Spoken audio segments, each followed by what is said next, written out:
کہ آپ ابھی سے قرآن کریم کی تلاوت شروع کر دیجئے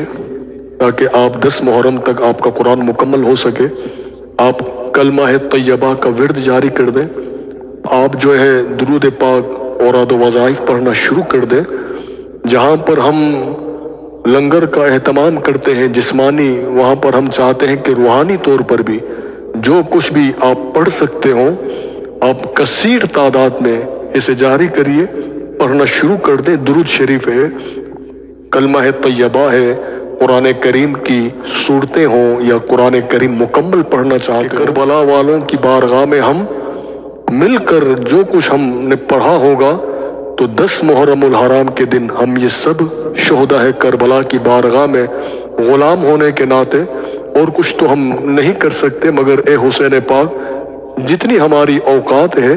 اس کے مطابق اللہ کی دی ہوئی توفیق سے یہ بطور تحفے کے طور پر ہدیہ ہم اس کے طور پہ اپنی محبتوں کے نذرانے اس طرح پیش کریں گے کہ وہ قبول کر لیں اور ہماری نجات کا ذریعہ بن جائے۔